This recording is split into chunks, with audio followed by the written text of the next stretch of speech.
Today's episode is brought to you by Restaurant.com. With Restaurant.com, you can save at thousands of restaurants across the country with just a few clicks. Their dining deals range from $5 to $100, never expire, and cost you a fraction of the face value. Dinner has never been easier with Restaurant.com. Used for dine-in, takeout, or delivery. Restaurant.com is offering our listeners 50% off their next purchase by going to www.restaurant.com/podcast. That's www.restaurant.com/podcast for 50% off your next purchase. Restaurant.com is the best deal every meal. Ideals like peace, freedom, and justice, they get packed up, but we can all go home. Well, I'm not going home.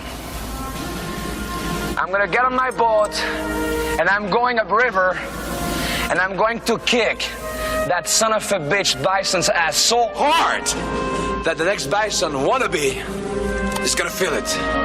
Now, who wants to go home, and who wants to go with me?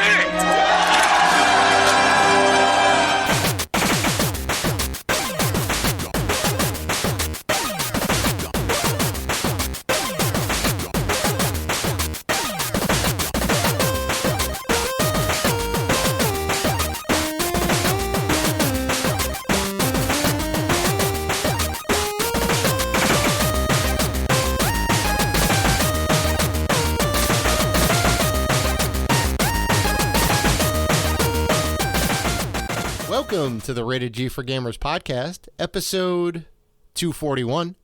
Before we start the show, we want to thank all of our wonderful fans who have supported us. And if you want to show support for the Rated G network, you can find us on Patreon at patreon.com/Rated G for Gamers. You can also find us on YouTube, Twitter, Instagram, and Facebook at Rated G for Gamers. And finally, please rate and review us on Spotify and iTunes. We appreciate all the love. And one more thing before we start the show, we have an awesome giveaway going on right now. We are giving away one copy of Cyberpunk 2077 for the system of your choice, PlayStation 4, Xbox One, or PC. To enter, you must be following us on YouTube. You must like this video and drop a comment on what you're looking forward to in Cyberpunk in the comments section. You can enter once per episode up until the launch of the game. And also, this giveaway is open to U.S. residents only. Good luck to all who enter. I'm your host, Dave Rotino, and this is my co-host, Dan, the podcaster formerly known as Classic Robinson. What's going on, man? I did it, Dan. I did my civic duty today. Wait. You did your civic duty? You did it? I did. You did it? You beat Super Mario World on the NES? The greatest game of all time? Yes, Dan. The greatest game of all time? Come on now. I got all 96 worlds back when I was like 12. Come on now. Okay. I beat that game way back then. I think you were like 25. But yeah, I beat that game. Well, I beat that game 10 times over. Fantastic game. Not as great as Super Mario Bros. 3. That is not the civic duty that I am talking about. Today, I voted. Early voting just kicked open in New York. I don't know how other states are doing it. I think a lot of them do have early voting. I'm gonna recommend for anybody living in America who can vote or who just turned 18 and just got the opportunity to vote to get out there and do it early, because I spent 3 hours, Dan. Spent 3 hours waiting online. Everybody thought the same thing you did. Let's get in early. Well, I had to text you. We were going to record earlier in the day when the sun was still out, and I'm like, I ain't going to make it. I'm going to be at least another hour. You thought it would be like 10 minutes. You thought you'd be in and out. You thought you had the greatest idea ever. I thought it was going to be like a half an hour, right? I'm like, some people are going to vote early. There's 7 days more than 7 days, like 10 days up until the election, all right? It was open from like 9 to 4. I got inside just after 4 o'clock, and I got there at like 1. All right. And then some lady comes inside. I'm like, what are they going to do? And they said to all the people working there, they said, look, this is what it is. We can't deny anybody the opportunity to vote. There's all these people waiting online. So I'm going to go to the end of the line, which wrapped all the way around the block still after I got inside, right? People just kept going. He's like, I'm going to go kill the end of that line, but all those people need to be able to come and vote, so you're going to have to stay. And I thanked all the workers there profusely. I said, thank you guys, because I don't think I could be able to do what you guys do. You know, putting their lives on the line with COVID and just kind of helping people get their vote processed. Like, it's a lot of work. It's a lot of work. Okay. See, it was crazy. See, where you and everybody else thought you can get in and get out early voting, okay? Me, I'm going November 3rd, baby. Waking up at 6:30 a.m. This guy. I'm going to go. And it's not going to be a line. It's not going to be a line. I'm saying it right now. It's not going to be a line. If you get, I want you to be honest, if you get out in less than 2 hours, let me know. 2 hours? I'll be out in less than 20 minutes. I'll be out in less than 20 minutes, baby. All right, listen, we'll see. Listen, I don't pre-order stuff. I get it. Okay? I don't buy tickets to blockbuster movies ahead of time. Mm-hmm. I get in, baby. Uh-huh. I got in to see Star Wars. Okay, The Force Awakens. Yeah, like, maybe like a month later after it's like basically out of theaters. No. I see it. I see it within the first 2 weeks. Avengers Endgame. I saw that, right? 2 weeks. I saw Avengers Endgame, didn't I? You were in the front row. Come on now. I was not in the front row. I had perfect seats for Avengers Endgame. You were way up front. You were craning your neck. Maybe Force Awakens. I was a little close. I was a little close for Force Awakens. I give you that. The Matrix 2. The Matrix 2. I was, Neo's head was really big because I was like right under him. But I get to see it. I'm part of the conversation. I will say this. Me and you definitely have different philosophies on things. You're a little kind of just, we'll make it happen. It doesn't need to be. We'll make it happen, baby. We'll make it happen. We'll make it happen. If I have to sit in the front row, whatever, it's fine. We'll work it out. I'll make it happen. If I got you do. I got to give you credit. You make it happen. If I got to bring my own chair and sit in a handicapped spot, I will. See, me on the other hand, it's how things go. Me on the other hand, I want to make sure it's done. I want to make sure I got a ticket. I'm ready to go. In cases of like, if I can do it early, I'm gonna do it early. I'm gonna pre-order those tickets. I'm gonna go drop a ballot. And Listen, I'm good. I don't have to wait. If I can push it back, I'm gonna push it back. I'll get it. I will get it. Last minute Robinson over here. Last minute man. I'm not a minute man, but I'm the last minute. You're the last minute man. Yeah. Oh, that's funny. So, all right, listen. We have a great show for you this week. All right? We're going to talk about Bethesda being sued for $100 million. We're going to talk about 2K adding unskippable ads to NBA 2K21. And people going all crazy about that. But let's begin with the notable games coming out next month. And we have to start with all the new consoles. They're here, baby. It's here. There's a lot. We're less than 2 weeks away from next gen, from the ninth generation of gaming. It's here. The future is here. Okay? We got the Xbox Series S, we got the Xbox Series X, and we got the PlayStation 5 all digital and the PlayStation 5, the regular PlayStation 5, coming out November 10th and November 12th. 2 days apart, which is a little weird. Yeah, usually they're like Thursday. At least a week apart or a month apart in some cases. This generation, I keep saying last, we're not there yet. We got 2 more weeks. This generation, it was a week apart. Okay? Next generation, it's 2 days apart. And then you think about it. 7 years from now, we're going to talk about Generation 10 is going to be the same day. They're going to come out the same day. I think this may be the closest from like competitors, right? I think this may be the closest that 2 consoles have launched. I could be wrong, but I don't think any other console was dropped so close to each other. I think a week was the closest amount of time. I hope you have $1,000 for that week. I'm good, Dan. I already have my Series X, so I only need another $500 for the PlayStation, and then I'm good to go. Yeah. You know how much I'm going to spend on next gen? I'm going to tell you right now. It's going to be unbelievable, Dave. Oh boy. You ready? You ready? $0. How you gonna do that, Dan? How you gonna do that? Are you planning on doing a little, rappel down from the ceiling, Ethan Hunt style, Tom little Cruise, like Mission Impossible. Mission Impossible. Exactly, and get in there and steal some consoles because I would recommend you don't do that if that's your plan. I don't have to do that. All right. Well, fill me in on your secret. Here's my secret. My secret. Okay, I have people who love me. Yeah. That's your family. That's the secret. No, your family. I have colleagues. I have work colleagues who every year for Christmas always get me like an expensive bottle of like whiskey because they know I love whiskey, and they never know what they get me for Christmas. So they they just go and spend like maybe like $800,000 on bottles of whiskey. I told everyone, I said, listen, I'm gonna save you some money. You don't have to get me any whiskey this year. I'm gonna go whiskey-less this Christmas. Mm-hmm. If you want to show your gratitude, okay, for we're friends. For the one, Mr. Dan Robinson, yeah. We're friends, we're colleagues, and more importantly, I'm sort of their client because they get paid for doing deals for me.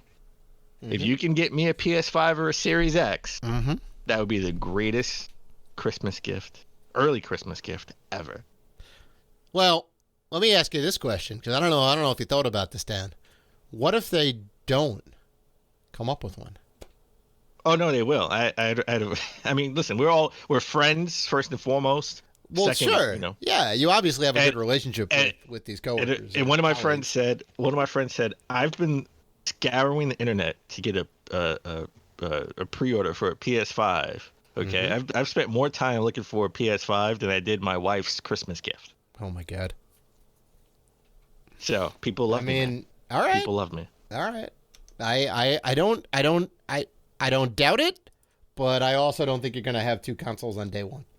Oh, I'm not gonna have it day one. 100%. Well, there you go. I will let you know how the Xbox Series X is. Let me know. You can come over and play it if you want. Well, funny you said that. Some people's pre-orders have been canceled. There's been reports on Amazon that some pre-orders have been canceled. That's kind of scary. This is why I don't pre-order stuff. You get all happy, and then all of a sudden, a week later, they say, "Oh, it's canceled." That almost never happens. And even if it did, then you just have to go and wait on day one, or wait a couple weeks later when shipment 2 comes out, and then you're good to go. Or you could just have, "Hey guys, I heard that Best Buy has it. Why don't you go pick it up for me?" Yeah, I will never forget it. You are severely underestimating the amount of people that are going to be buying these new consoles, and severely overestimating the amount of consoles that Microsoft and Sony are producing. That's what I think. No. So that's what I think. We weren't doing a show yet.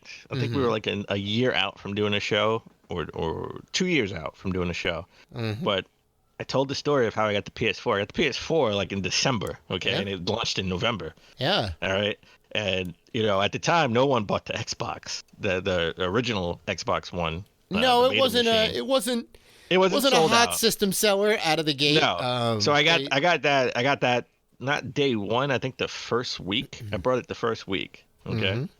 So it wasn't like this generation. I was playing, the first week. Day one, I wasn't, so I had to wait a little bit. So if I could wait a couple of weeks, it's okay. I have no problem waiting. It's all right. There's nothing that's exclusive.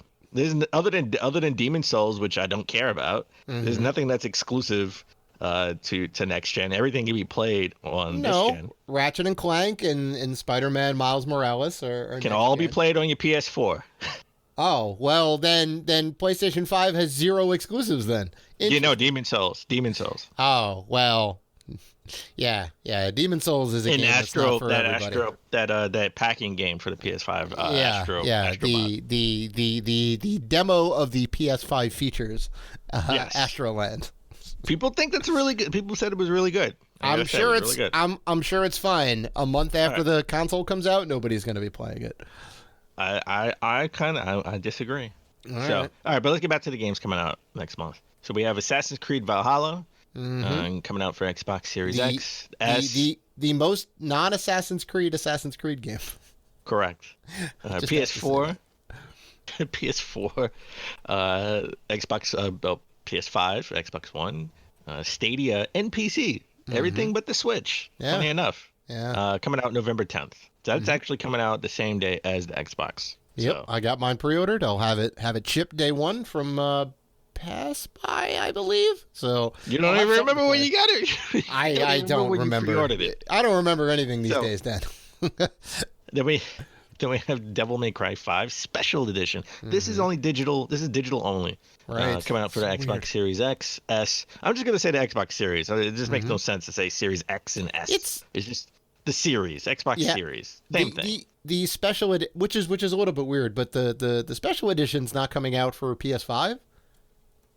Well, no, it's coming out for the. You gotta let me finish. It's coming out for the Xbox Series. It's coming out for the PlayStation 5, but it's coming out November 10th, which is the first day you can get the Xbox Series. Series X. Right. Okay. Right. So, but it also will be out on the 12th when the PlayStation is launched.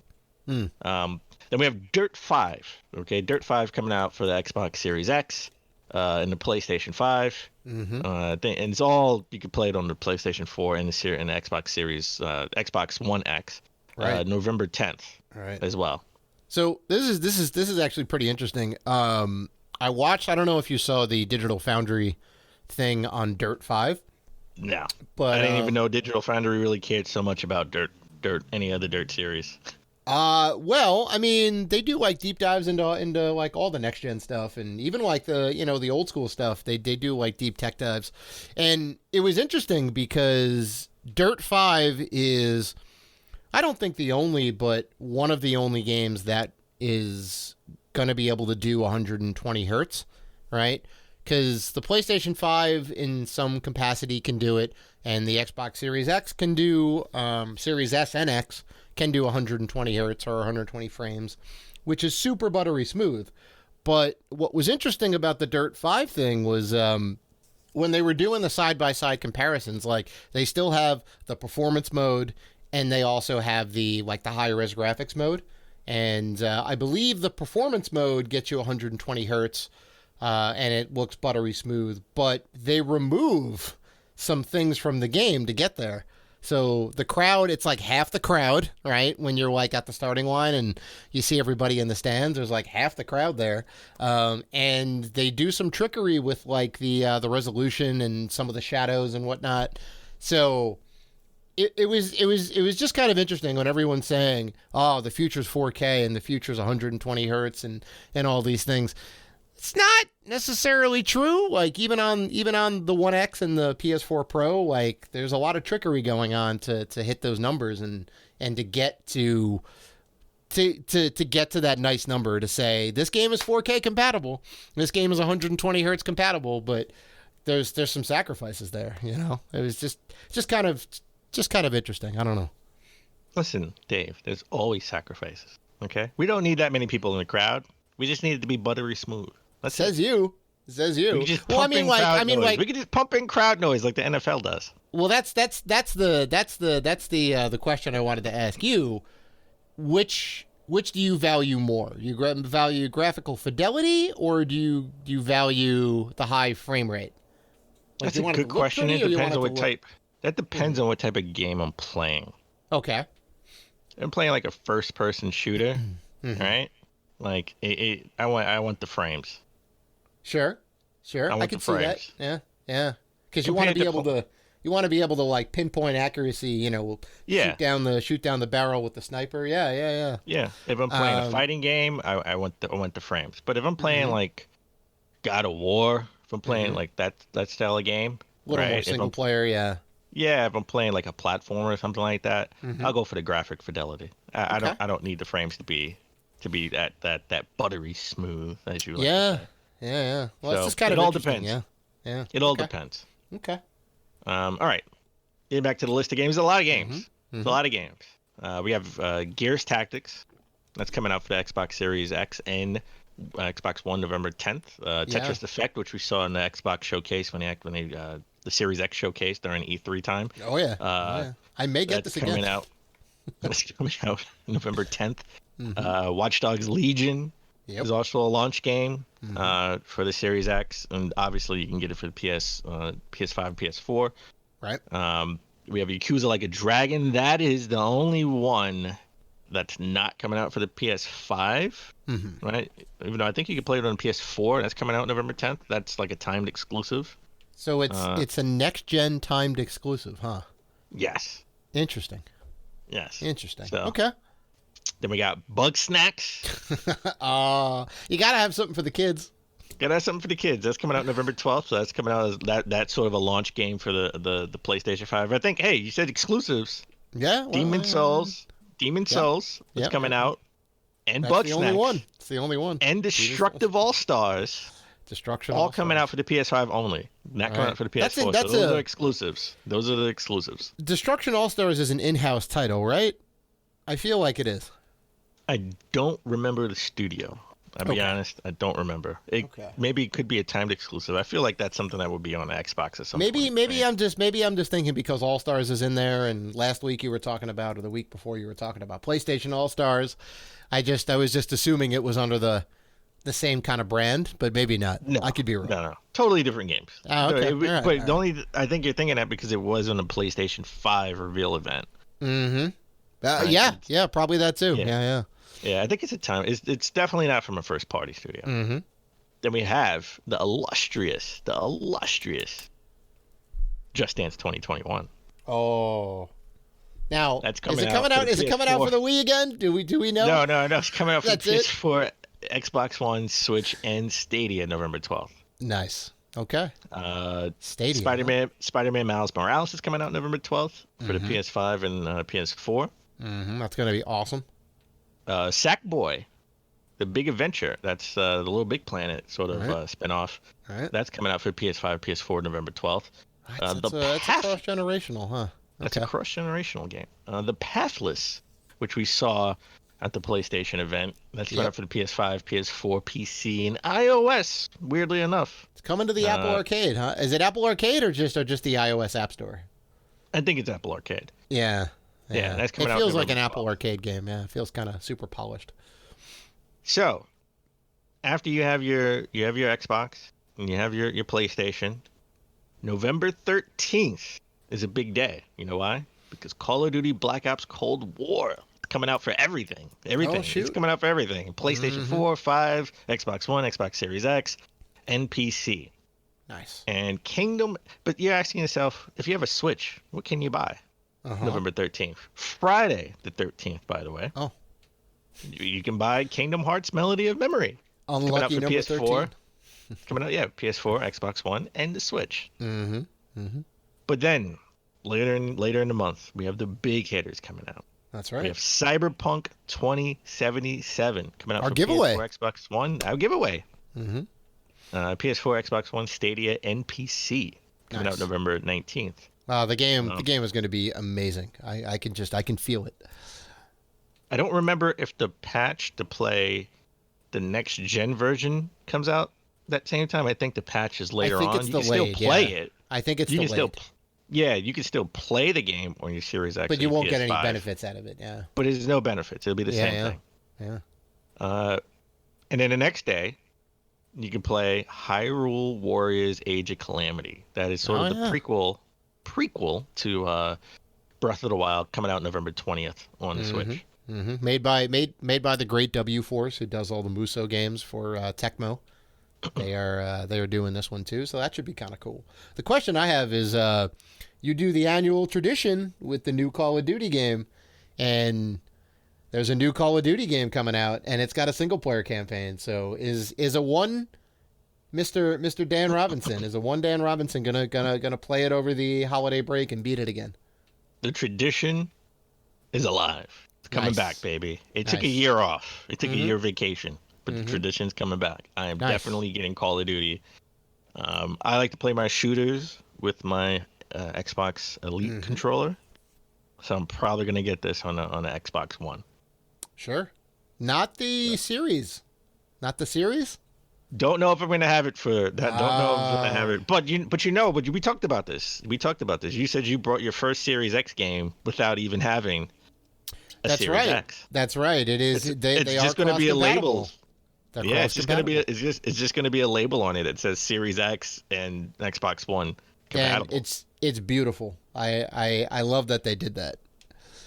I hate that they did that. It needs to be totally different. I want the box to be different so I Oh, can I have a don't. different I mean, shelf no. I'm with just all I'm, the games. I'm talking about the fact that it's cross generational, that you can buy one that's copy and fine. it works for both. No, that's fine. I just want to get a Series X box that's totally different. Well, the issue, green. See, the issue would be is that the cross generational games, where does it go?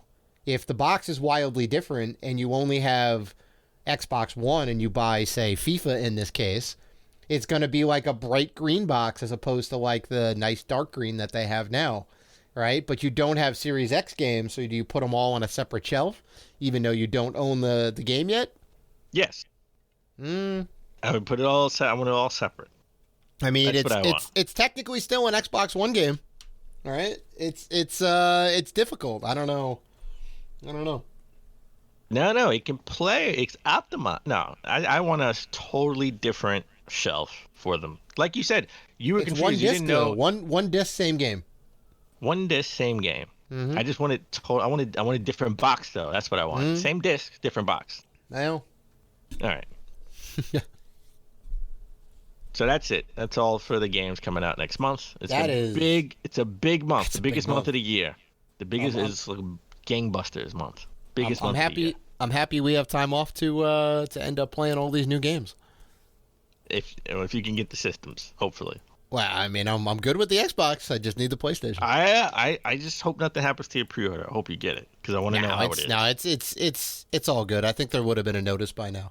And I think what I'm going to do for the PlayStation is grab a chair and a battery, and wait outside, for it. Like we said we were going to do. We were going to do the midnight launch thing or whatever. That was before the zombie apocalypse hit. Dan, there ain't no stopping me getting a PlayStation, all right? By any means necessary. No stopping you. All right? No I don't have all these people who can go and get this game console for me, so I got to do the hustle on my own. Okay. I'm working with what I got. All right. Let's shift gears. Literally, let's shift gears. Shift into gear. Let's talk about the Fast and the Furious franchise. Okay? I want to talk about this because I think this is like crazy. So Fast and Furious 9 was delayed. Yep. And we're already talking about Fast and Furious 11. All right. Vin Diesel has. What? Yeah. What happened to 10? Why are we going straight to 11? I don't know. We skipping things. That's how it works. Oh boy. Vin Diesel has said, Fast and Furious 11 will be the final film in the saga, the mainline saga of the Fast and Furious franchise. Mm-hmm. So Dom Toretto is it. 3 more movies. He's it. He's done. Yeah, does it mean Shobbs and Hobb? Hobbs and Shaw. Shobbs and Hobb. Shobbs and Hobb. Hobb and Shobbs. Doesn't matter. Hobbs and Shaw. Yeah.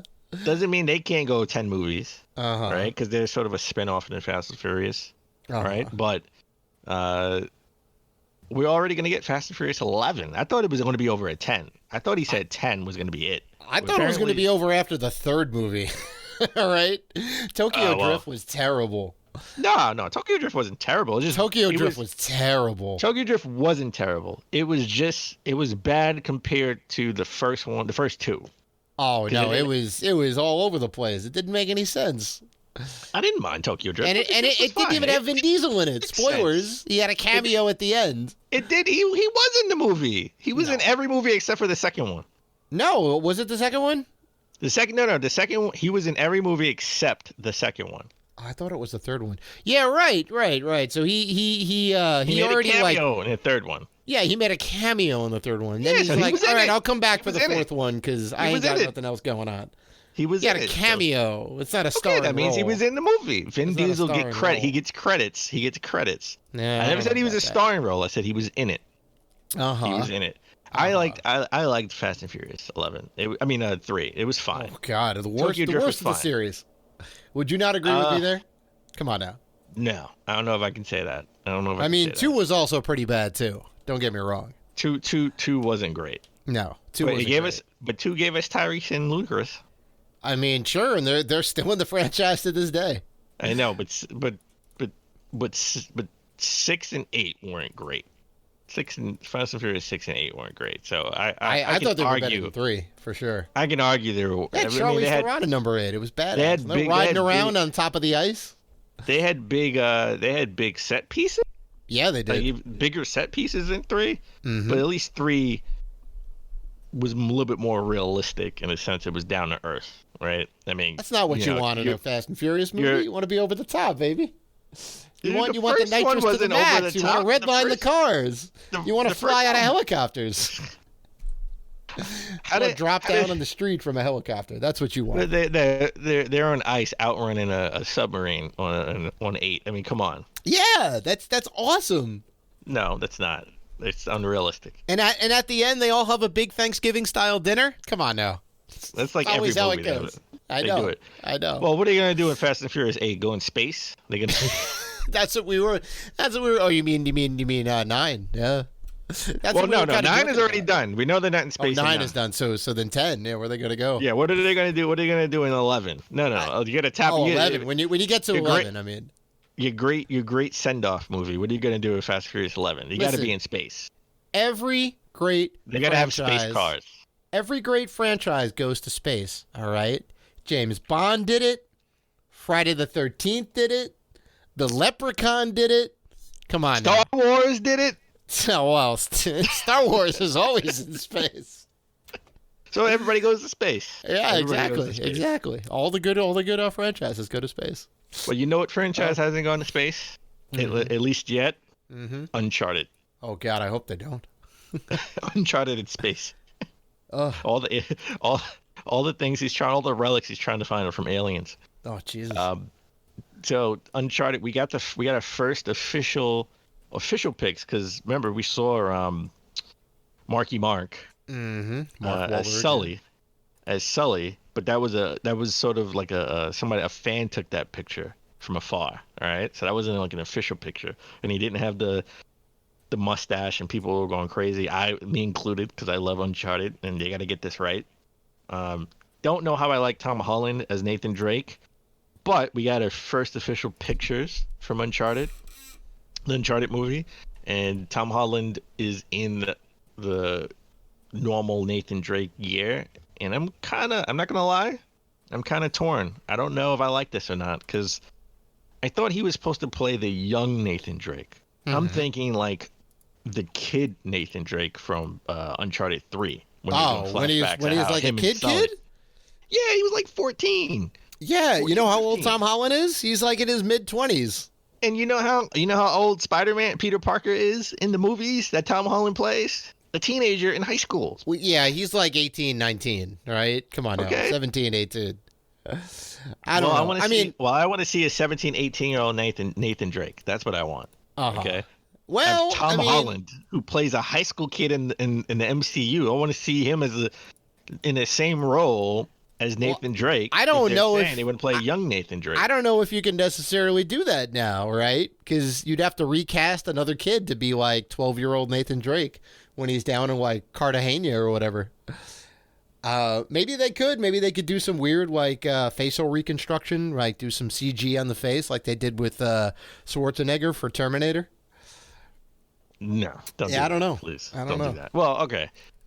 So to me, this says he's not young Nathan Drake. He's just Nathan Drake. Nathan Drake in the first game was like in his, late 20s. So you're just Nathan Drake at this point. When you say young Nathan Drake, I'm thinking Nathan Drake in Uncharted 3. Yeah, that's what I'm thinking. Okay. Well, he's a teenager, and Spider-Man, and Tom Holland plays a teenager in Spider-Man. So, and Peter Parker. Peter Parker, I should say. Do you think they're going to do because in 3 was the origin story of how Sully met Nathan, right? When they're going to do an origin story. This is an origin story. Okay, then they have to do that flashback. They have to see him in the like little museum trying to steal the thing, and then Sully comes up. So they're going to have a younger kid be the young Nathan Drake, and then this is like, I've already been on an adventure or two. He's going after some weird idol somewhere. Like they have to put that all in there, right? I don't think they're gonna do that. No? Nope. Do you think they're gonna rewrite the origin story? Yes, somewhat to fit. Maybe to fit the movie. Yes, and listen, I'm okay with that. That's fine as long as it works, right? As long as it works. I just feel like this Nathan Drake. I feel like I was bamboozled. He looks like regular Nathan Drake. Okay. Where they told me he was going to be young Nathan Drake. Uh-huh. Can Tom Holland pull it off? I hope so. I'm gonna keep an open mind because I love Tom this. Holland's I a good love actor, man. Uncharted. I love Uncharted, so I'm gonna keep an open mind. Mm-hmm. All right, let's switch gears to video games, like actual physical video games, because we're both collectors, Dave. We're both collectors. That's right. Nintendo just announced the original Fire Emblem game that only came out in Japan. Yep. I think this was in the Famicom. That's right. The original Famicom. Will be Back in coming to the 1990. West. Will be coming to the West for the first time. Okay, it's $6 digitally. Yep. All right, and it's the 30th anniversary, and it's coming out $6 digitally. They have a special edition, which looks really cool and it has like a mini replica Nintendo Power. You have like in the Nintendo box art and stuff like that, but it's still no physical edition. It's still a digital code. I mean, $50. Would you get this? Because I would 100% get this. If I see it at the Nintendo store, I'm probably gonna buy it. Hey, look, that looks badass. But I'm not gonna go chase badass. it. I'm not gonna chase it because it's not the actual. It's no physical game. I'm surprised they didn't do that. I especially for the 30th anniversary, right? Like, even if it needs to be an extra $10 to $20 for the packing material and the cartridge and the whatever, do it. People will buy it. People love Fire Emblem. That's that feels like a missed opportunity. Like, you get a lot of cool things in here. You get an art book and like the Nintendo Power thing, but 200 page. The art book is over 200. It's 222 pages. That's a pretty big art book. Yeah. And you get like the sleeve, and you get like the replica NES cartridge, right? Mm-hmm. That's pretty cool, but it's no actual physical game, and that's the thing that's a bummer. Right. It could be the fact that that sort of NES Famicom games are really small, right? And it'd just be such I guess a the waste. smallest. It'll be like Switch carts. The smallest Switch cart would still have room for more games. Right. Well, still though, like, and put some other Fire Emblem games a part of it. Put some other stuff in there. Well, right? You'd have to translate them all. This is a lot of work to get this one game. Yeah, I guess they're definitely not light on text. That's true. Again, if I see this at the Nintendo store, I'll get it, but I'm not gonna go chasing this. This is not something I'm gonna go like wait outside for to go get, or chase a pre-order. Right. So. Right. I'm not going to do that. But you know what I did chase? I'll tell you this. I went the other day. I went GameStop hopping. I went to 3 GameStops and a Salvation Army. Okay? I picked up a bunch of Cyberpunk Tataco figures. Which nice. Didn't even know they existed, I'll be honest. I'm only missing one. They came out with 4. I didn't got know they had them either. I got Keanu Reeves. Mm-hmm. I got the generic player 1 male and player 1 female. Okay. And then they have the villain. The main villain sold out before anything else sold out. Like, everybody went out for the villain. Yeah. Apparently. So, and then I got to the Salvation Army, and I picked up a handful of games. Most notably, The Matrix Reloaded. And, no. I don't know if it was called Reloaded, but the first Matrix game. Mm-hmm. And I picked up Brothers in Arms. Oh, Path of Neo was the second game, I think. The first one was Enter the Matrix? Enter the Matrix. Yes. Yeah. There you go. I got Enter the Matrix. And I got some other Wii games and Brothers in Arms. I got it all for 99 cents. 99 cents a piece. The Salvation Army is having a sale. I like that price. I like that price too. They had a bunch of Assassin's Creed games I could have got. But I already had all of them, so there was no need to get them. Even for 99 cents, it was just not worth it. They were all for the 360, right? PS3. They were all for the PS3, actually. Okay. Nice. So, what about you, Dave? You get any good pickups this week? Ooh, I definitely did. Finally got my in-box, big box copy of Command & Conquer Remastered. The Remastered collection from Limited Run. They sent out a digital copy, just like they did with Carry On, because they were having production issues because of COVID, right? The zombie apocalypse kind of hit them, and they issued an apology. Still haven't gotten my Carry On game or Panzer Dragoon. Oh, neither have I. Neither have I. But I'm slowly starting to get my games. Hence the Command & Conquer finally came in. But since I have the digital, I don't need to open it. So I'm very happy about that. I also got New Super Mario Bros. U Deluxe for the Switch. That was on a Prime Day sale. So I got that for 2/3 the price, which you never see those games go on sale. And from I Am 8-Bit, finally got my copy of Untitled Goose Game. Ooh. I got that physical. So Okay. I thought it got lost in the shuffle. I didn't know when it was going to come. I was kind of itching to play because I still haven't played it yet. So I'm going to definitely rock that tonight, I think. I was thinking about buying that. It just didn't register on my radar. I said I can wait. Well, I can wait. it's limited edition, man. I don't think you can get it anymore. Yeah, you can get it. Untitled Goose Game, it'll be out there. Yeah? Trust All right. me. Dave, is that part of the show? As we always try to start the show but epically fail. What have you been playing? Oh. I have been playing Trials of Mana on the Switch. Trials of Mana. Second Densetsu 3. That's the Japanese name.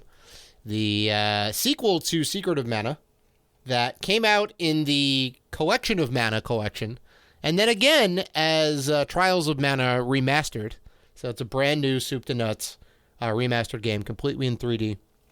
It shares a lot of similarities to Secret of Mana in like a lot of different ways, even in like the art style and like the summons and all that stuff that you get. I'm pretty close to the end, I think. It's starting to feel like it's the end of the game, so I'm pretty happy about that. I've been playing that, and Final Fantasy XII Remastered. The Wings of Revenant, or I forget the Zodiac Age. Yeah, Final Fantasy XII Zodiac Age. That I don't think I'm done with. That's a very long game, but I'm making some good progress in that. So I've been playing those two. How about you? All right. So it's Halloween. So I thought I would Spooky, get in scary spirit. time. Scary time. Mm-hmm. All right. I thought I'd get in spirit and listen to and try to play a bunch of Halloween themed games. Right. Mm-hmm. Not spooky games. Mm-hmm. I'm not playing Evil Within. I'm not playing Resident Evil. Mm-hmm. But I figured I would go back and play a bunch of like NES or Super NES sort of, Halloween monster games. Mm-hmm. So, and the first game I popped in was Bram Stoker's Dracula for the Super Nintendo. Oh boy. Yes. You can That say is a that game. again. That is a game. That game is terrible. That game was terrible. Listen, this game, I think it's like $20 maybe, if even. This game is worth $2 if even. This is a game you get at Goodwill, all right, for 99 cents. This game, just on gameplay alone, Right. it is terrible. The hit detection is terrible. The trying to platform is terrible. The story, I don't even know what story. It's just random people. It's like villagers. I don't know. It was the dog had a wolf chasing me, and I was like, why is the wolf chasing me? It doesn't make any sense. Yeah, that Terrible. all sounds about right. So I said, you know what? I went from a terrible game, and I said, you know what? I'm going to play a game I know is not terrible, which turned out to be terrible because it was a terrible port. I played Doom for the SNES. Oh, The red card. I thought that was an okay port. It was a terrible port. You can't. Everything is so pixelated. You won't be able to make out any enemies unless you get close to them. Mm-hmm. It was a terrible port. It's not the PC version, but they managed to put a first-person shooter on the Super Nintendo. That's got to say something. And listen, I have Wolfenstein. Oh, For the Wolfenstein. Super Wolfenstein is Famicom. terrible. Yeah. Wolfenstein is way better. I would say Wolfenstein I don't know about that. Wolfenstein is way better. It's playable. It's playable. The enemies aren't all right. pixelated far in the distance. I mean, all right. I would still contest that Doom has better graphics, but okay. No. Maybe overall the PC version, but not for the Super Nintendo. Oh no, PC version is Not for is the best of the best. I mean, come on. I think you're thinking of the PC version when you think about No, I'm not. I know the Super Nintendo version. The Super It's Nintendo scaled version down. of Doom. The Super Nintendo version of Doom is terrible. And I'm same sorry. with Wolfenstein. Wolfenstein got severely crunched. No. I'm not saying Wolfenstein is a great game. I'm saying Wolfenstein is a playable game. Oh, I think Doom is just not playable. Like everything in a distance is just too pixelated to make out what it is. But it's still crazy to think that they did it on the Super Nintendo. Like I guess so if you put it that way. I mean, it's a technological feat. Whether it's good or not is a completely different story. Well, it's not good. It's just not good. Listen. I realize the accomplishment. Mm-hmm. I like the fact that it's a red cart. Yeah, right. It was something different. True.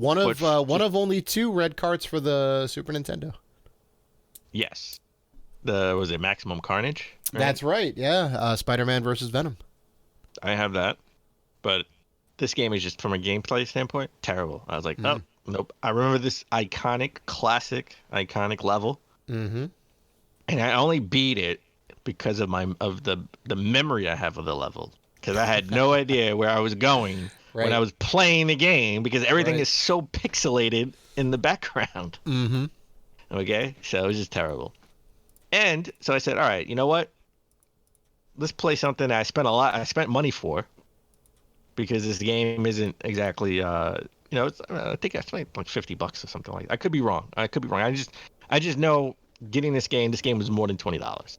Mm-hmm. The Adventures of Dr. Franken, which is like a Frankenstein platformer. Oh, yeah. How is that? I don't even think I know that game. Okay. It's playable. Well, that's apparently a very low bar. It's still terrible. This game is terrible too. Yeah. They hit the tension on here. It's just terrible. The story doesn't make any sense. You get lost. You don't know what you're gonna do. You gotta collect. I don't even know what I'm collecting. It's like I'm collecting the map or a key card or something. It's not like points or anything. It's like, what is this little square thing that I gotta collect? It's like you're collecting a map or something. And just like you would think. You look at your energy bar, you're like, oh, okay, you got a lot of energy. You get hit one time, and half your energy bar is gone. It's like, that doesn't make any sense. Mm-hmm. Just make it where I get hit 3 times or something. Why do I have an energy bar if half the energy bar goes away when I get hit? That doesn't make any sense. Who made this game? Not me, because I wouldn't let that go down. It's terrible. Yeah, it's terrible. I've been better off playing a spooky game. They talk about the Nintendo seal of quality, but there's still some games that slip through the cracks. Right? Playable is one thing. Like, actually, like, fun and something that you would want to, like, go out and buy is completely different. Ugh. If I would have had this game as a kid, okay. Well, first of all, if I would have had all 3 of these games as a kid, Doom, I probably would have took back to the store because I had it for the PC. So I would have took my SNES. Oh yeah, I don't know why you would play the inferior version. Yeah. I would take it back to Funko Land and trade it in. Oh yeah, they give you like $2. Yeah, right. Oh. So I wouldn't have liked that game.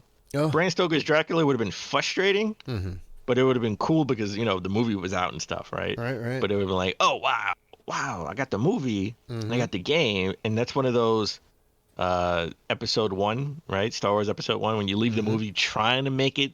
Like, you think it was good, right? You have to think it was good. Like, yeah, it had that cool pod racing scene, and, it was Qui-Gon using his force powers, and it's like, not so much. I think if 12-year-old me would have liked the Adventures of Dr. Franken better, because it was playable, it just didn't make any sense. Sure. Right? Like, if you get hit twice, you essentially die, even though you have a full life bar. You have a life bar, right? So that would have been a little bit more playable, and I probably would have liked that more as a kid. But I hear you. In 2020, all 3 of these games on a Dave scale. 2020 Dan Robinson, 39-year-old Dan Robinson, 38-year-old Dan Robinson. Nope. Trash. Just saying. There you go. All right. With that said, why don't we take a break? When we come back, we're getting to the top gaming news of last week. What's up, everyone? This is Lily Zaldivar from Viz Media, and you're listening to the Rated G for Gamers podcast.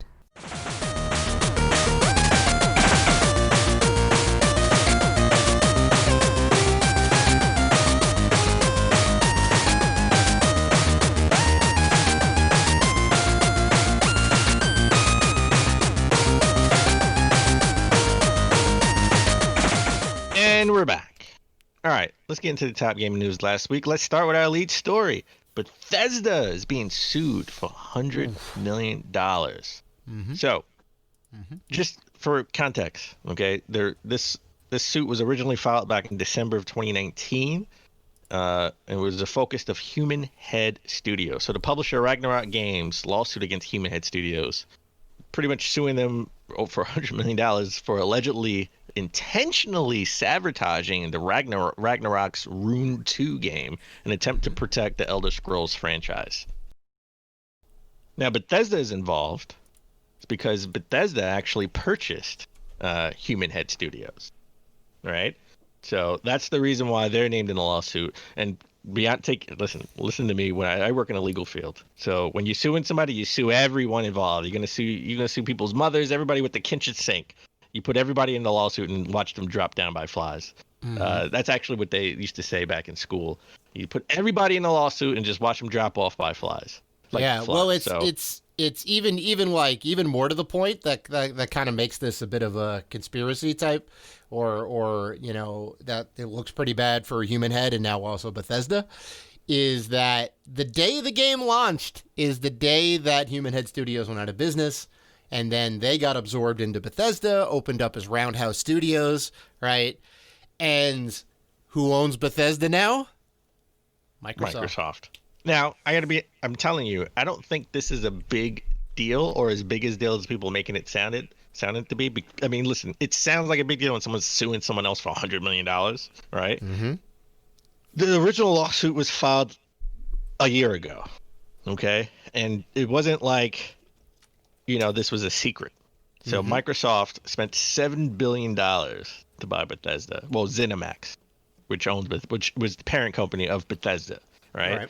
So when you do any type of acquisition like this, especially for $7 billion, you need to know everything that's going on. Lawsuits, potential lawsuits. You want to know everything. So Microsoft was well aware of all of this, okay, from when it started, because they've been trying to. There were rumors that they almost bought ZeniMax 2 years ago, right? So they knew about this. I'm sure they think this is, I don't want to say not a big deal, or something that could be handled or settled, and that's why they went through with the purchase. Because if this was like a huge deal where it's something like they're going to lose, or something that really hurt the credibility, or be a bigger deal as far as lawsuit wise, they probably wouldn't have purchased ZeniMax at all until this was settled. So that's why I don't think this is the biggest deal in the world right now. I mean, based on the information that we have here, it looks pretty suspect that this game was tanked to not make competition for the Elder Scrolls, right?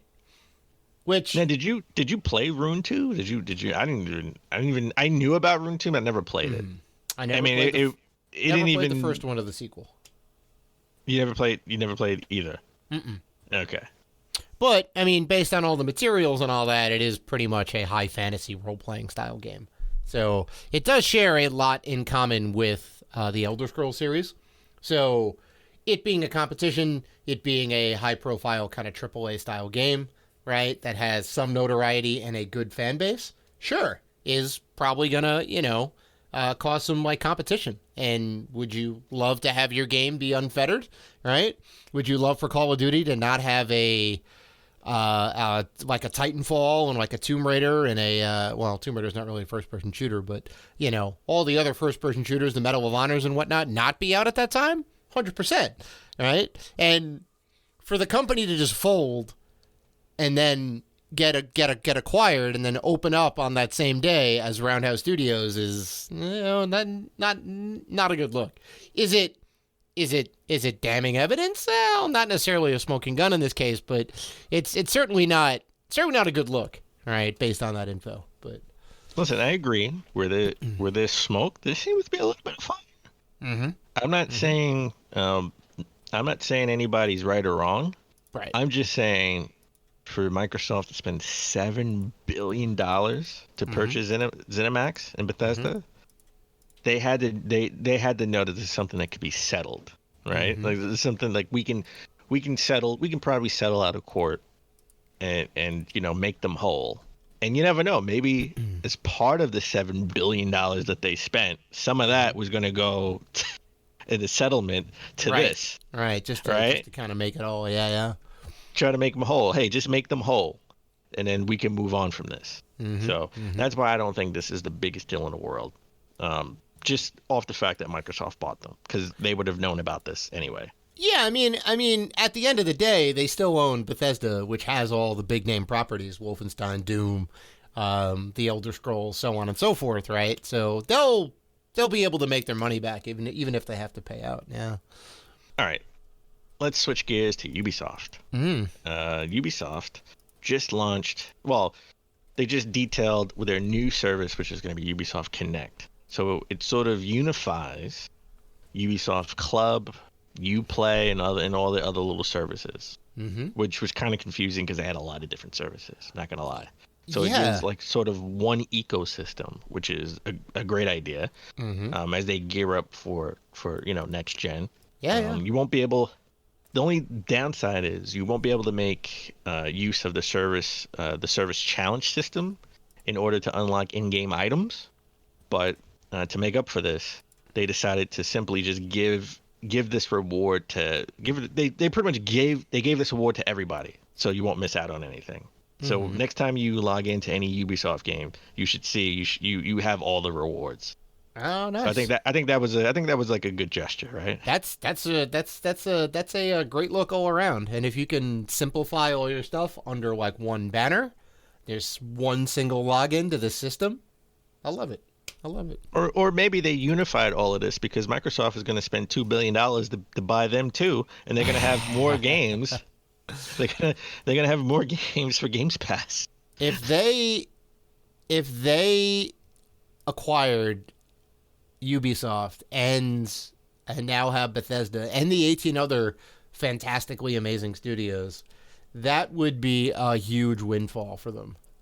Like that'd be insane. The only other game in town would be like EA, all right? Well, Activision. Maybe Epic. Oh, and Activision, Epic. Too. Those are like the biggest players. But that's it. I would say Sony. I think Sony. Well, one, I think Sony's in a stand pack for right now, but I think because they just bought Insomniac, right? So, I think if Sony was going to make a move, I think a small move, but a big move over time would be Konami.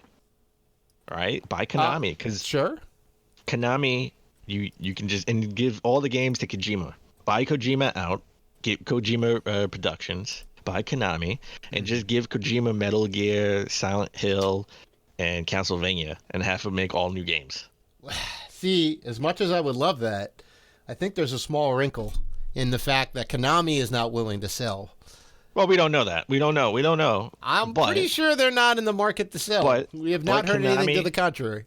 But we didn't know Bethesda was willing to sell. I think there were some rumors, maybe, but maybe not. We didn't hear anything about ZeniMax selling. But I will say that would be a good purchase for Sony because they're not just in the video game business, right? They have pachinko machines, hotels, and gyms all over Japan and stuff that make them a lot of money. So sure, but that's not.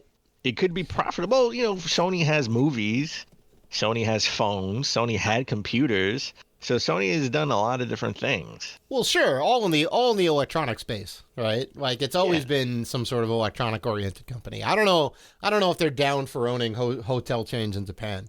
As profitable as that would be. You own a hotel chains in Japan and just do an Atari move, right? And just make all those hotels Sony themed hotels. Sony.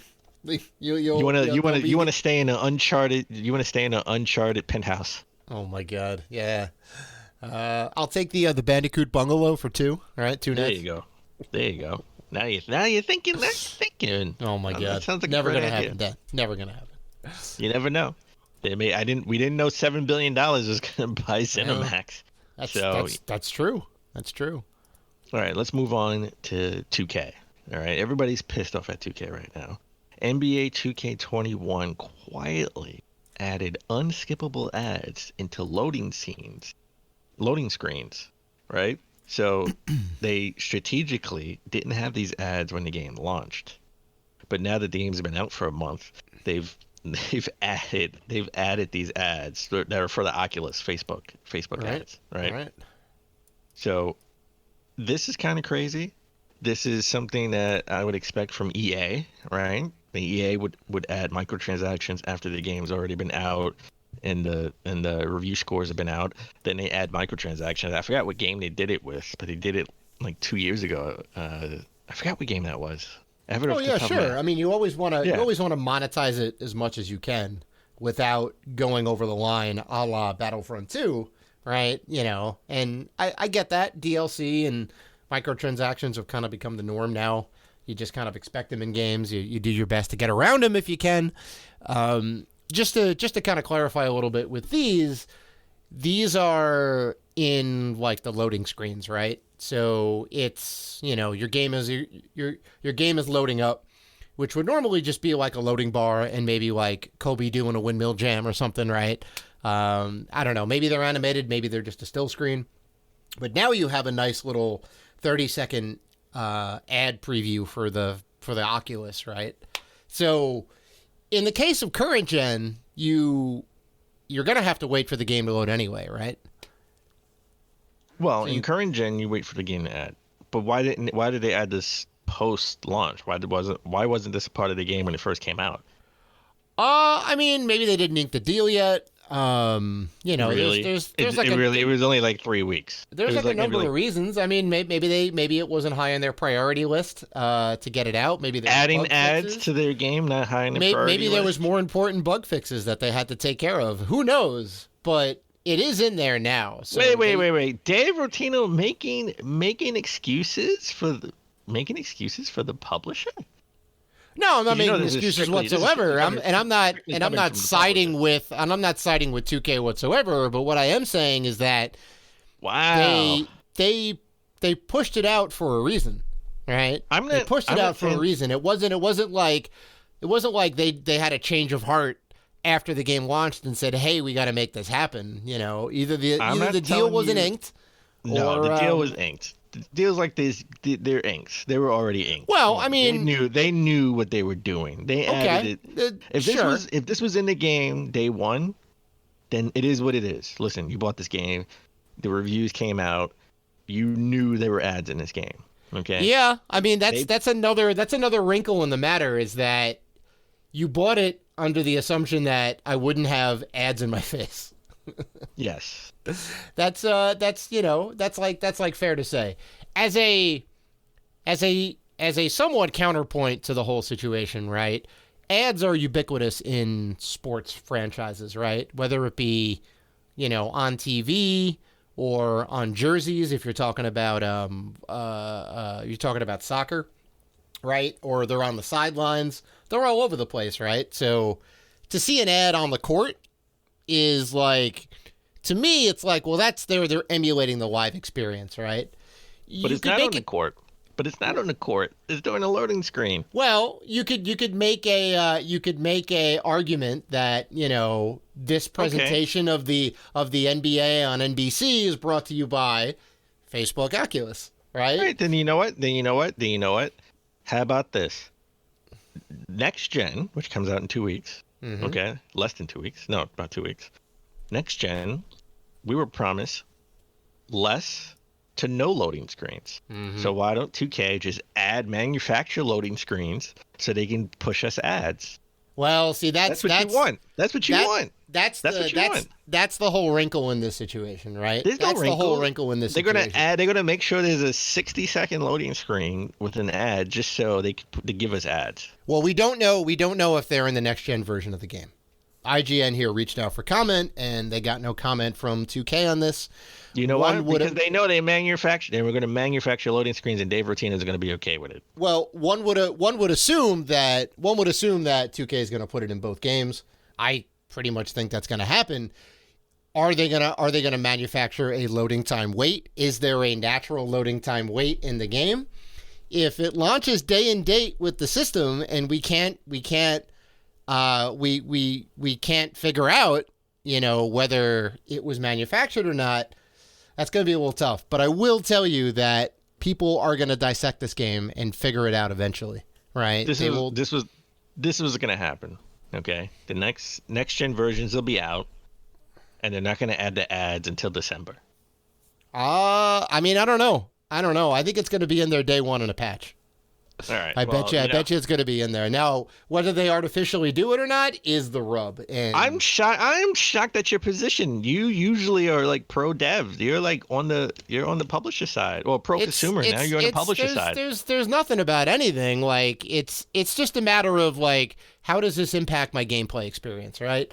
It doesn't, because it's not, well, at least in the current gen games, it's not like you were doing anything anyway. You still have to wait for the whole assets to load and the players to come in and, you know, everything to work in the background, which takes time regardless, even if it's next gen. Okay, so if that's the case, next gen or current gen. If that's the case, if I was them, I would say, listen, you could put a Sprite Oculus on the court as I play, or anytime a player is in the menu screen, you can have a commercial playing somewhere in the background on the side. Somewhere on the screen is a commercial playing when the player's in the menu. Well, okay? See, then you're not necessarily forced to look at it, right? Because you're doing something else while there's something that's on the side of the screen, right? Well, it's playing. They want to make sure that you see it. It's playing. So yeah, but you don't have to look at it. It's going to be annoying. You're going to go in and swap your players around or change your graphic options, and then you're out of the game. And I'm going to subliminally think about drinking a Sprite, because I keep hearing about Sprite. Well, it's obviously not the same, but I mean, again, it goes back to the point. If you have to wait 30 seconds for the assets to load, what's the difference, right? It's just there, right? Is it the greatest thing in the world? No. Maybe they have audio with it and it's really loud. That could be annoying. But regardless, you still have to wait 30 seconds, right? I mean, it's not the best thing in the world. Would I rather not have ads? Sure. I'm not advocating for ads, but... Well, they should have had this in the game from day one. 2, what happens to next gen, right? I guess the big question is what happens to next gen, because in next gen, you're supposed to have no loading screens, right? Or it's supposed to load faster. So that 30 seconds turns into 5 seconds. Right. If all these benchmarks are to be believed, you can load up Spider-Man in 8 seconds. It's not enough for an Oculus ad. You're right. So what are we going to do in that case? Well, therein lies the problem. Therein lies the problem. That's going to be the question. Yep, therein lies the problem. Will they manufacture loading screens? People would probably riot in the streets. Oh, and buy another 2K game. People are going to find out. Someone's gonna hack in and figure out that it's artificial loading, and it's gonna blow up in their face for sure. All right, let's talk about Michael Pachter. He's in the news. I actually like Michael Pachter. If you don't know who Michael Pachter is, he is a video game analyst.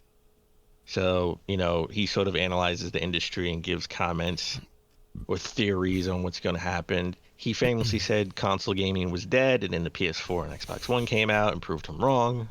Yeah. I think he also said Nintendo should go first party. Then they put out the Switch, and then proved him wrong. Oh, third party, you mean? Yeah. Third party, yes. Yeah. I mean, he's been right about a lot of things over the years. I'm not gonna lie, but he's just, you know, he's been wrong as of late. He's been wrong as of late. So he did an interview with Gaming Bolt, and he said he doesn't really understand the whole hybrid concept about the Switch, right? You know, he thinks they should scrap the original Switch and just focus solely on the Switch Lite. He's basing this fact. He's basing his opinion on just people he knows. He says majority of people he know don't even play it on dock mode. They play it handheld. Disagree. Well, guess what?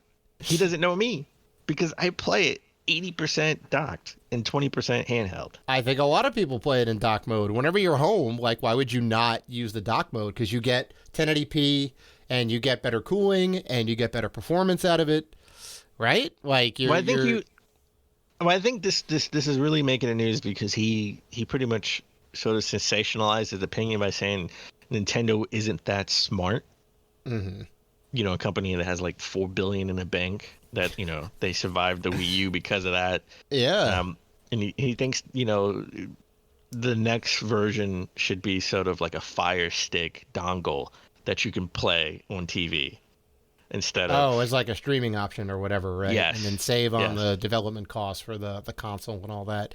I mean, Now- I suppose you could do that, you know. I suppose Now, you could make here's- something like that. Now here's what I would have said. Well, I think the whole, first of all, if you have a Switch Lite, the Switch Lite isn't a Switch. You know why? Because the shit doesn't switch. There's nothing about it that switches. It's just a handheld. Yeah. It loses a bit of the moniker when you But- can't take off the Joy-Cons. Here's an idea.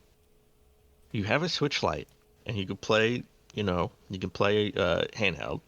and then you have a little dongle that you plug into the TV, and you sort of stream it to the TV, 4K, 60 frames per second. That could be something. Well, yeah, I mean, and that's It would and that's still what he was switch. saying. Like that is completely doable. Although then it's completely reliant on whatever's in the system itself, right? Because the dock does do a little bit to give you like additional power and all that. Because you could technically, like in this particular situation, you could use it without the USB-C charging and whatnot, and do the wireless transfer to the TV, and then your battery life is going to go down like super quick. So I could see that as an option for sure. It's just whatever they come out with next needs to be somewhat more powerful than what they have out now. Otherwise, Oh, we why need would a you buy Switch it? Pro. We need a Switch Pro in 2 years. You do need a Switch Pro, 100%. Yeah, 100%. Two But years. I Say also 2 years. I also don't think what the issue is with having two different models out, right? If you want the cheaper $200 one that doesn't transform, just buy that.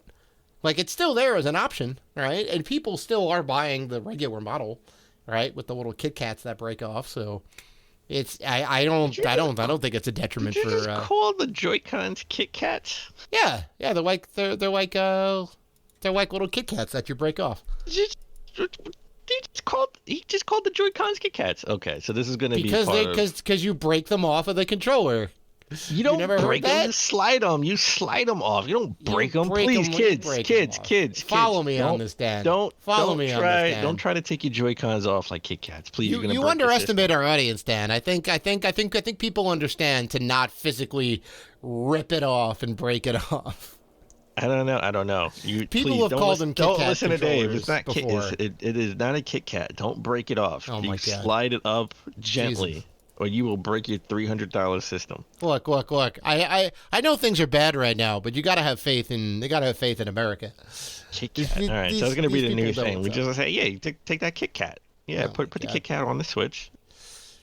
It's the new Anyway. Rated G lingo. Rated G Anyway. lingo.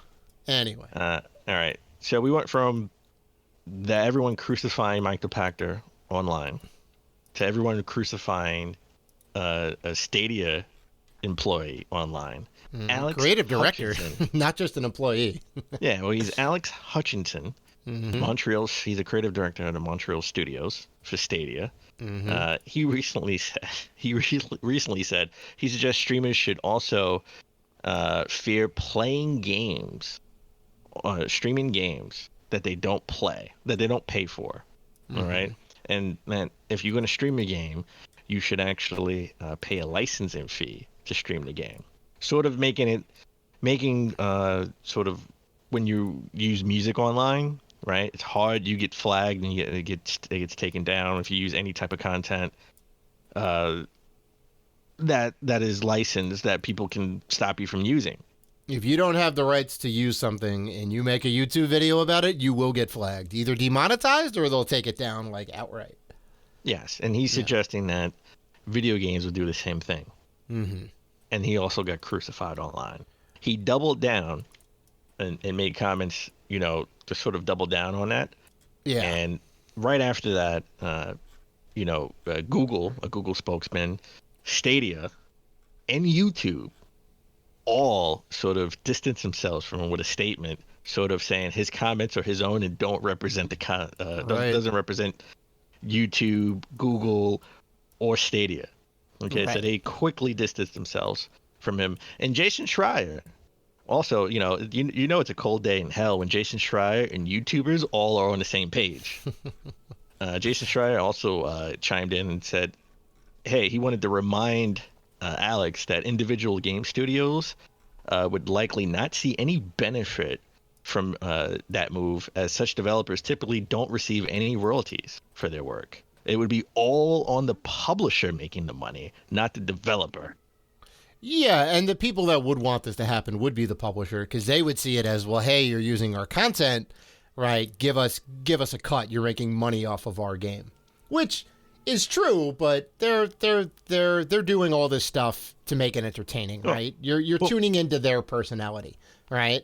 So, I see where he's coming from to a point, but yeah, no, game developers are definitely not going to be coming after these streamers, right? Everybody else is. Everybody else is, just not the game developers. Music is different from movies, the movie industry, and the video game industry in the sense that the music industry took a big hit with Napster and Spotify and Napster and online sharing of music.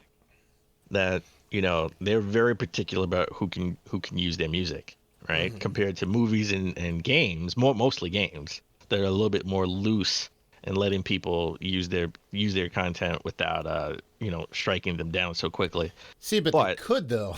They could. The thing. Yes, they could. That's the thing. The option is always there, and it hasn't crept into the gaming world, which is good. It hasn't crept into the gaming world for one big reason, and they were quick to show him numbers. They were quick people were quick to tweet at him and show him numbers of games of before someone streamed the game and after a big streamer streamed the game, and how sales for that game dramatically increased.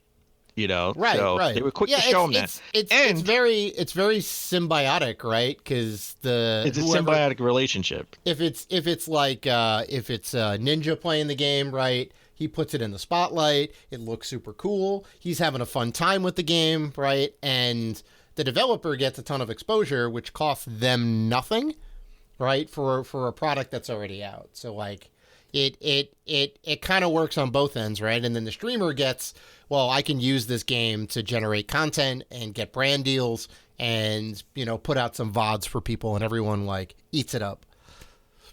Well, I had one major issue with his comment. He said they stream games that they don't pay for.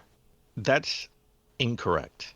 One, a lot of people, especially when they first start out, they buy the games, so they spend the $60 on the games. All right, so the devs is getting paid that way.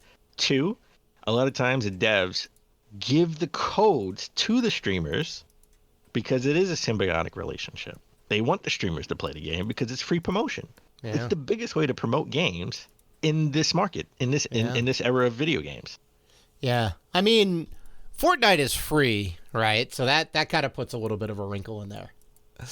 So, but I mean, the developers make it up on the backside with all the microtransactions. Like, that's how that game is kind of set up. So you want a big user base, even if you have a free-to-play game.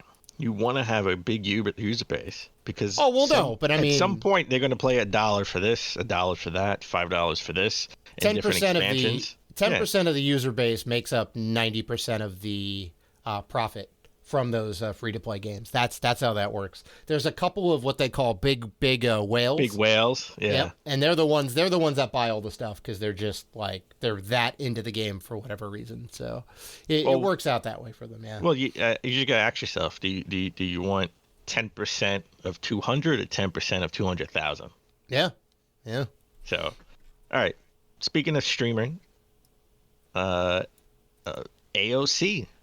U.S. House Representative Alexandria Ocasio-Cortez. I'm terrible with names. I'm terrible with names. I'm sorry. Terrible with names. I mean, we know that, Dan. Terrible with names. Yes. At least I don't call Joy-Cons Kit Kats. That's all I'm saying.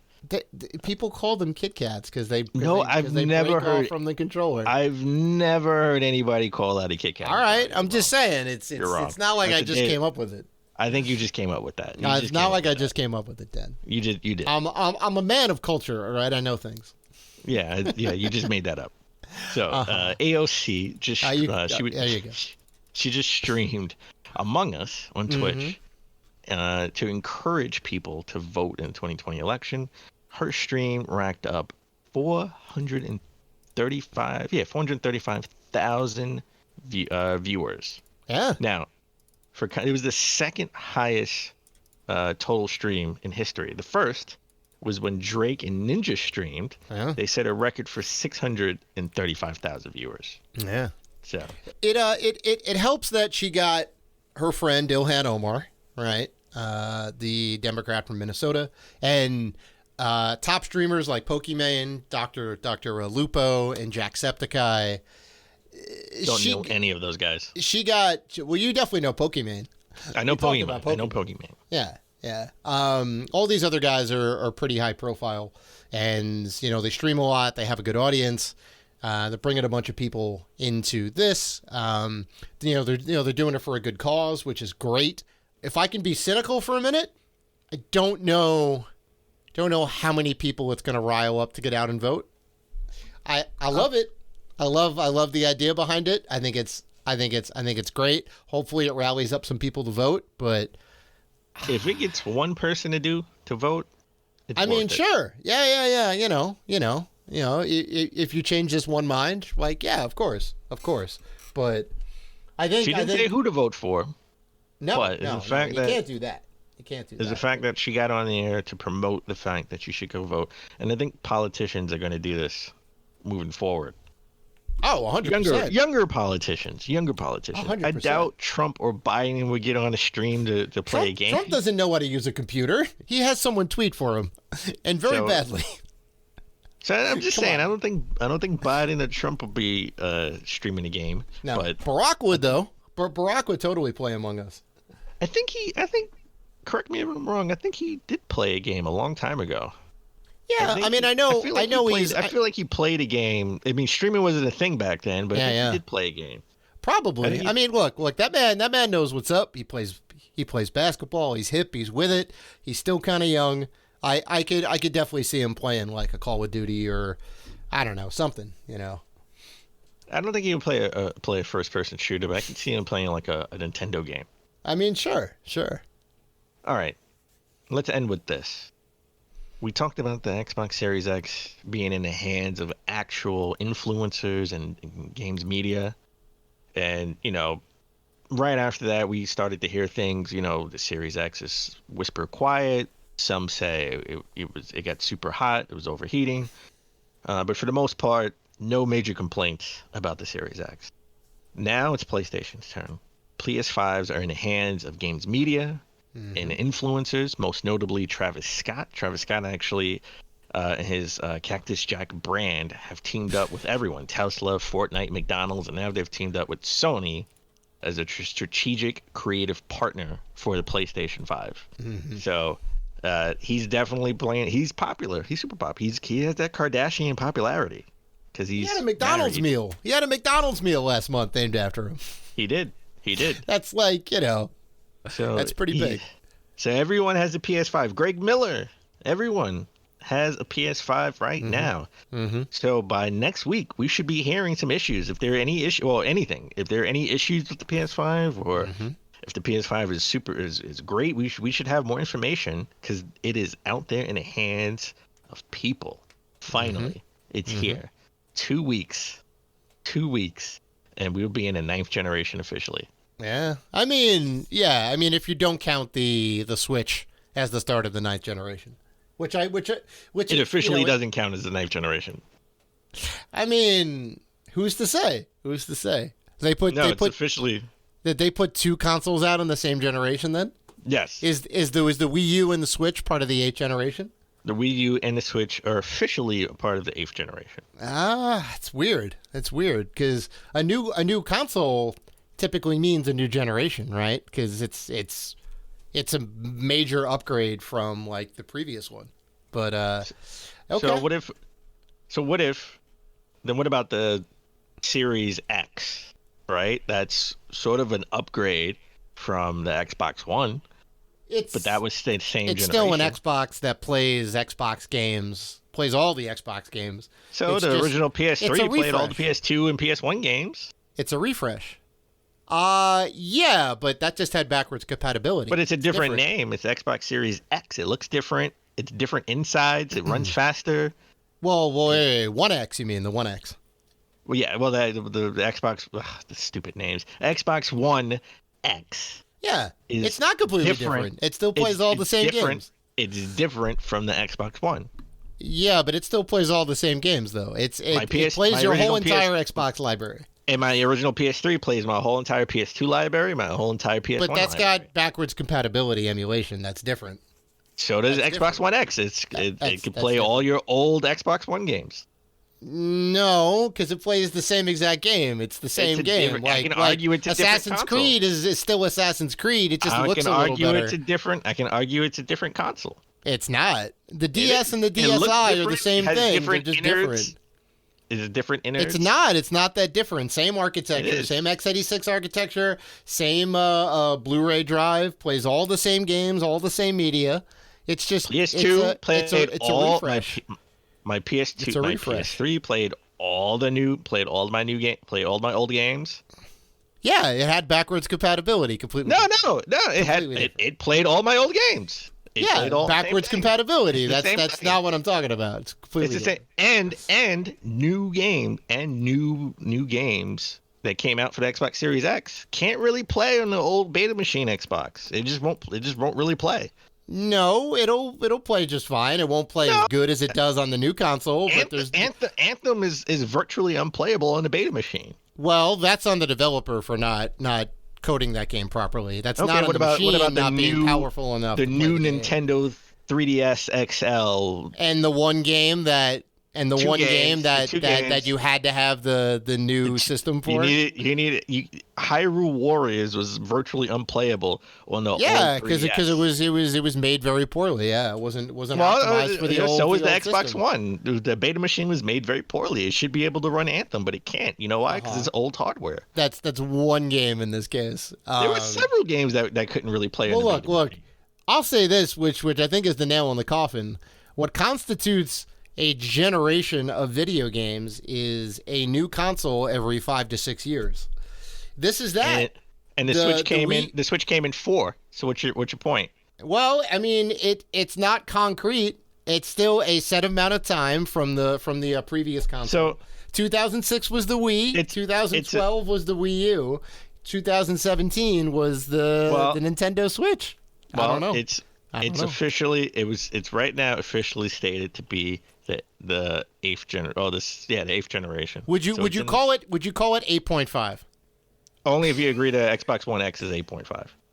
I don't know if I can. It's a mid-console refresh. Maybe it's 8.5. Maybe it is. There are games that can't play on it. I mean, the games that can't play on the old one that could play perfectly on the new one. Well, no. You can play any game.